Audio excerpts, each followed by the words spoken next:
Hello, তোমরা দেখছো let's go বং, আর তোমাদের সাথে আমি সায়ন্তন, আর আমার সাথে স্বাগতা আজকেও রয়েছে সঙ্গে। তো আজকে আমাদের ডেস্টিনেশন সঞ্জীবনী কেবিন। আমরা দেখব যেটা সত্যি কি হিডেন জেম উত্তর কলকাতার। তাহলে চলো, পৌঁছে গেলাম আমরা সঞ্জীবনী কেবিনে। এখন সঞ্জীবনী কেবিনের আমরা সামনে মোটামুটি পৌঁছে যাচ্ছি। এটার লোকেশনটা হচ্ছে এই যে কনকশ্রী যে কাপড়ের দোকানটা দেখছো এর ঠিক পাশে, বিধান সরণিতে যে অজন্তার যে শোরুম আছে তারও ঠিক পাশে হচ্ছে সঞ্জীবনী কেবিন। উত্তর কলকাতার কেবিন কালচার যেটা বলা যায়, উত্তর কলকাতা তো বিখ্যাত কেবিনের কেবিনের জন্য, তো সেরকমই তাদের মধ্যে অন্যতম হচ্ছে সঞ্জীবনী কেবিন। হ্যাঁ, হয়তো এখনও 100 বছর অবধি যায়নি বয়স, কিন্তু তার মধ্যেও যথেষ্ট সুনাম অর্জন করেছে এই সঞ্জীবনী কেবিন। আর এদের সুনামের জন্য যে মেন যে ডিশগুলোর জন্য এদের সুনাম অর্জন করেছে, তো আমরা তার মধ্যে কিছু ডিশ আজকে চেখে দেখব। তো চলো ভেতরে ঢোকা যাক। ভেতরটা কিন্তু ছোট্টর ওপর ছিমছাম, মোটামুটি পরিষ্কার একটা জায়গা। তো আমরা পৌঁছে গেছি, এটা হচ্ছে মেনু। আচ্ছা, আমরা কি অর্ডার করেছি সেটা একটু বলে দিই তোমাদের, তোমরা ততক্ষণ মেনুটা দেখতে থাকো। আমরা অর্ডার করেছিলাম মাটন মোগলাই পরোটা, আর তার সাথে মাটন কষা, যেটা 4 পিস থাকছিল। তো আমরা এই যে ভেতরের ইন্টেরিয়ারটা তোমরা দেখছো। এরপর আমরা একটুখানি ওখানে যে ছিল কিশোর, ওর সাথে একটু কথা বলে নেব। তোমরা ওর থেকে একটু শুনে নাও। হ্যাঁ, তোমার নামটা একটু বলো। मेरा नाम किशोर महतो है। अच्छा, 7 दिन में 7 दिन खुला रहता है, शनिवार से रविवार तक। ओके। और हम लोग का मटन मोगलाई और मटन कसा फेवरेट है, स्पेशल आइटम है। और आइटम हम लोग का है और थाली, चाइनीज, इंडियन, स्नैक्स, बहुत आइटम है। और टाइमिंग क्या है? टाइमिंग हम लोग का 11 बजे से शुरू होता है, 11 बजे तक last. Okay.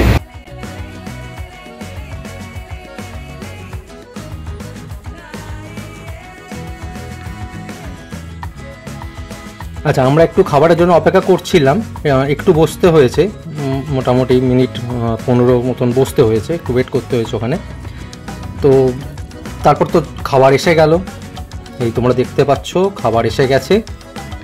Mutton Mughlai paratha আর তার সাথে মাটন কষা। আচ্ছা, মাটন মোগলাই পরোটাটার দাম ছিল হচ্ছে 140, আর মাটন কষা 4 পিসের দাম ছিল হচ্ছে 250। আচ্ছা, এবার আমরা চলে যাব স্বাগতার কাছে, যে এই মোগলাই পরোটা আর মাটন কষা ওর কেমন লেগেছে, তারপর আমি বলছি। মাটন মোগলাই পরোটাটা বেশ ভালো, স্টাফিং যথেষ্ট আছে এবং বেশ ফিল করা যাবে মাটন। এমন নয় যে শুধু অন্য কিছুর পুর দিয়ে যেটাকে জাস্ট ফিল করা হয়েছে মাটন, অতটা বোঝা যাচ্ছে না, এমন নয়। প্রতিটা বাইটেই তোমরা মাটন বুঝতে পারবে, ফিল করতে পারবে, বেশ ভালো। আর পরোটাটা বেশ ক্রিস্পি আর ভেতরটা সফট আছে ওই স্টাফিংয়ের জন্য, বেশ টেস্টি খেতে।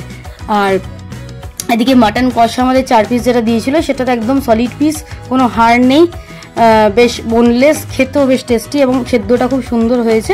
গ্রেভিটা তো খুবই সুন্দর খেতে, এটা যদি তুমি মাটন মোগলাই পরোটা ছাড়া রুমালি রুটি বা অন্য কিছুর সাথে ট্রাই করো সেটাও বেশ ভালো লাগবে, কারণ গ্রেভিটাই অসাধারণ খেতে। আচ্ছা, আমি কেন স্বাগতাকে প্রথম বললাম, কারণ স্বাগতা মোগলাই পরোটার ব্যাপারে না খুব খুঁতখুঁতে, সব জায়গায় মোগলাই পরোটা ওর ভালো লাগে না।